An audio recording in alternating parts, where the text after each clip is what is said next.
kesempatan kepada para senior dan teman-teman, saya titipkan kepada pembicara terdahulu. Jika bicara Buya, tentu saja banyak kenangan 20 tahun yang lalu ketika saya masih mahasiswa, tahu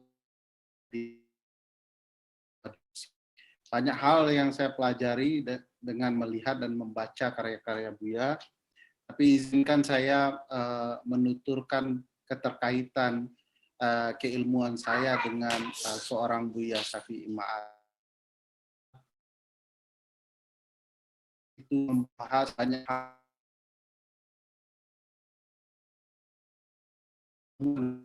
Pak Ferry suaranya hilang dan putus-putus, Pak.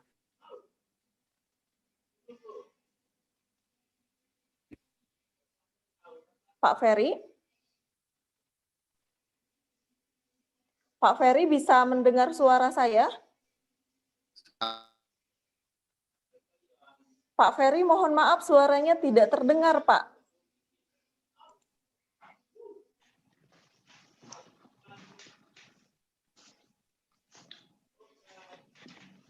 Suara hilang. Pak Ferry, suaranya hilang. Kalau gitu Pak Ferry bisa mendengar suara saya, Pak? Sangat jelas, Mbak, dari tadi suaranya. Oh, suara Bapak hilang, putus-putus tadi. Silahkan Pak Ferry dilanjutkan. Singkatnya, banyak keterkaitan apa yang menjadi concern saya dan lembaga saya dengan pemikiran Buya Syafi'i Ma'arif. Misalnya dalam isu anti korupsi, bagaimana lantangnya Buya menyuarakan semangat anti korupsi, bagaimana kejelasan sikap Buya dalam melindungi Komisi Pemberantasan Korupsi. Juga ada keterkaitan dalam studi hukum tata negara dengan pemikiran Buya, terutama bagaimana para penyelenggara negara semestinya mengelola pemerintahan.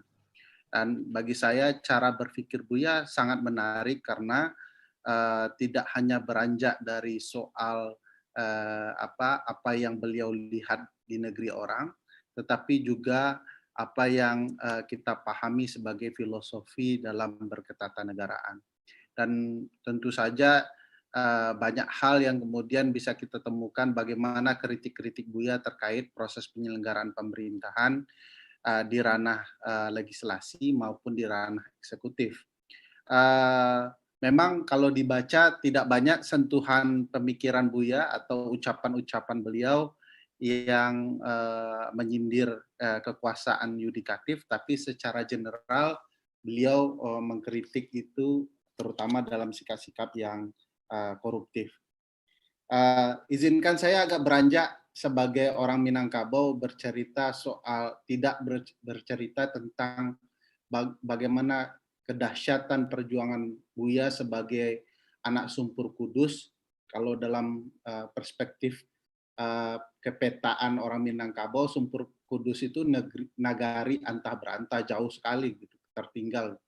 Dan bisa sekolah sejauh itu tentu ini adalah level seorang pendidik pejuang ya, yang itu menyebabkan beliau juga mampu menjadi guru di banyak tempat yang di daerah-daerah yang boleh dikatakan tertinggal. Tadi sebenarnya sudah ada pembicaraan soal ini, tetapi kalau kita mau merefleksikan bagaimana kedahsyatan Buya Syafi'i Ma'arif dalam menjadi seorang guru bangsa yang pada titik tertentu tentu ini sebuah kebanggaan bagi orang Minangkabau ya. Tadi juga sudah disampaikan oleh Buya Anwar Abbas. Tapi coba kita refleksikan keberhasilan Buya, pemikirannya, sosoknya sebagai guru bangsa. Sebenarnya ada tamparan dari keberhasilan Buya bahwa Minangkabau gagal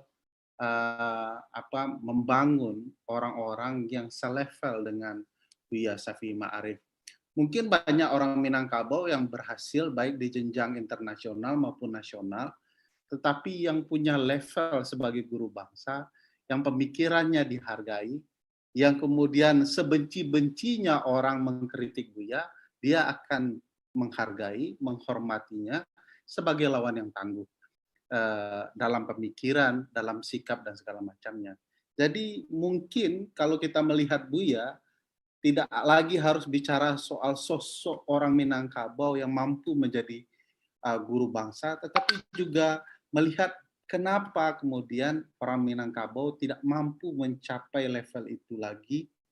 Mungkin karena kita terlalu mengandalkan sistem pendidikan, bukan sistem perjuangan ala orang Minangkabau. Kenapa mengandalkan sistem pendidikan menjadi kesalahan kita? Karena orang Minangkabau semestinya tidak ditempa oleh keadaan penderitaan. Dia tidak mengeluh dengan keadaan penderitaan. Dia ditempa oleh itu. Buya di Sumpur Kudus jauh, kalau saya bandingkan dengan, saya anak kampung juga, tapi kampung saya rasanya jauh lebih kota daripada kampung Buya yang tidak ada listriknya. Bahkan cerita Buya waktu jadi ketua PP Muhammadiyah, saya ingat betul ada kesempatan Buya untuk memajukan kampungnya, minimal untuk memasukkan listrik lah. Tapi karena Buya tahu bahwa menjadi ketua PP Muhammadiyah lalu listrik masuk ke kampungnya karena dia ketua PP Muhammadiyah, ada konteks coy-nya, konflik kepentingannya. Oleh karena itu tidak pernah dilakukan oleh Buya. Bayangkan seorang ketua PP Muhammadiyah, kampungnya jauh sekali, kalau dibaca perangai orang Minangkabau, pasti Buya ini ditekan oleh orang kampungnya, nini mamanya, lah sehebat itu waang masa tidak baragiah ke kampung. Tapi Buya paham betul, ini bukan soal memajukan kampung saja, tapi lebih besar dari itu, memajukan Indonesia. Nah, mimpi cara berpikir seperti ini yang perlu dicapai oleh orang Minang terlebih dahulu, agar bisa sampai selevel Buya Syafi'i Ma'arif. Saya pikir itu dulu, terima kasih. Baik, terima kasih Pak Ferry Amsari atas penyampaiannya. Selanjutnya saya persilahkan ke Pak Alfi. Mungkin Pak Alfi bisa menjelaskan bagaimana sosok Buya ini di mata pelukis. Karena Pak Alfi ini seorang pelukis ya. Pelukis Pak Alfi dipersilahkan. Iya, pelukis dunia. Luar biasa. Pak Alfi, dipersilahkan waktunya 5-10 menit ya. Ya, matiin rokok kayaknya. Oke. Makasih Mbak Neni.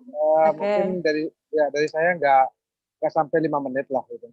Karena tadi abang-abang saya yang duluan memberi testimoni pada Buya sudah banyak memberi testimoni yang menarik gitu. Ya paling saya akan cerita sekelumit aja tentang Buya. Secara personal sebenarnya saya sudah lama kenal dengan Buya. Sayanya, itu Buyanya enggak. Gitu. Jadi waktu saya datang ke Jogja tahun 90-an, sudah beberapa kali ketemu. Dan yang saya ingat itu pada suatu hari kita acara di Jakarta, saya ketemu Buya bersama kakak saya. Dan setelah itu lama sekali kita nggak ketemu. Mungkin ada 2-3 tahun itu. Lalu tiba-tiba satu pesawat saya dengan Buya. Dan kebetulan jejer dekat sekali. Saya langsung spontan menyapa Buya, mengambil tangannya, menyalami, dan berniat untuk mencium. Tapi Buya langsung menarik, Anda siapa? Lalu saya bilang, saya Alfi dari Lintau. Dia langsung lihat saya, oh Lintau Poka. Nah, saya ketawa. Kalau itu ada 2 pengertian. Poka itu di Lintau itu bisa budek atau bebal, atau poka itu bisa tuli. Tapi saya melihat mungkin dia bilang bebal, karena saya memang agak sedikit bebal. Nah, setelah itu beberapa kali berjumpa Buya.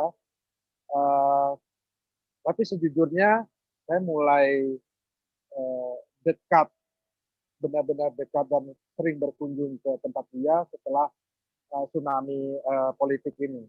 Ketika memang Buya banyak pahami oleh orang-orang gitu kan. Saya tidak tahu kenapa lalu saya merasa harus ke tempat Buya. Gitu. Dan kebetulan tempat Buya dengan tempat tinggal saya di Jogja tidak terlalu jauh, hanya 1-2 kilo. Gitu. Jadi kadang saya naik motor ke sana, sholat bareng di Nogotirto, di Masjid Nogotirto, lalu ya bincang-bincang. Dan terakhir Buya saya undang untuk mampir di galeri saya untuk kita bikin semacam bincang-bincang ya macam-macam diskusi ringan saja. Yang menarik dari Buya, sekali lagi seperti mungkin udah tadi yang bilang, satu yang saya sangat kagum pada Buya adalah bagaimana dalam usia beliau yang sudah berumur itu daya ingat beliau itu masih sangat kuat. Plus juga bagaimana dengan selera beliau juga tidak berpantang. Saya terakhir mengajak beliau makan tongseng, sate kambing di Bantul sana. Saya yang anak muda aja hanya kuat 1 atau 2 piring. Buya ternyata bisa 4 piring. Dan saya sampai ketakutan, jangan-jangan nanti saya pulang bermasalah ini dengan dia. Dia santai aja, nggak usah cemas. Gitu. Nah, saya kagum untuk itu. Ya mungkin itu yang kenangan saya dengan Buya. Terakhir mungkin ada satu pesan Buya yang menarik gitu kan, yang dia titip kepada saya. Dan saya pikir ini amanat yang perlu saya coba untuk realisasikan. Buya di antara mungkin kita tahu Buya orang yang optimis, tapi sekali-sekali saya juga mendengar bagaimana pesimis beliau melihat kondisi situasi negara kita. Dia hanya pesan kepada saya satu, Alfi, sepertinya mungkin kalau melihat situasi negara kita, setelah jalan yang lain-lain tidak bisa lagi untuk menjernihkan pikiran-pikiran atau mentalitas masyarakat kita, mungkin kesenian lah salah satu jalan. Setidak-tidaknya masyarakat ini tidak kekeringan jiwanya. Dengan kesenian mungkin kami bisa bantu. Nah buat saya mungkin itu Buya berbicara sambil lalu. Tapi buat saya itu adalah semacam kayak kita. Jadi saya masih butuh bimbingan yang lebih banyak lagi dari Buya. Jadi harapan saya mudah-mudahan Buya tetap sehat, tetap jernih, dengan tetap inspiratif. Ya mungkin itu dari saya Mbak Neni. Saya kembalikan lagi pada Mbak Neni. Mungkin teman-teman atau kakak-kakak lain yang lebih berkompeten untuk bisa memberikan perspektif. Demikian dari saya. Assalamualaikum warahmatullahi wabarakatuh. Baik. Salam buat udah saya Dasri. Dasri, udah lama kita nggak ketemu. Ya. Baik, terima kasih Pak Alfi. Selanjutnya saya persilahkan kepada Bapak Dr. Jasriel untuk menyampaikan bagaimana sosok Buya di mata Pak Dokter. Dipersilahkan waktu untuk penyampaian 5-10 menit. Terima kasih Bu. Assalamualaikum warahmatullahi wabarakatuh. Salam Buya. Waalaikumsalam Pak. Iya. Saya mengucapkan selamat ulang tahun pada Buya yang ke-85. Usia yang bukan muda lagi, tapi sudah lanjut, namun beliau tetap mengembangkan 2 hal yang selalu diasah beliau, mengasah cara berpikir beliau secara kognitif, kemudian mengaplikasikan dalam bidang-bidang kemanusiaan yang luar biasa.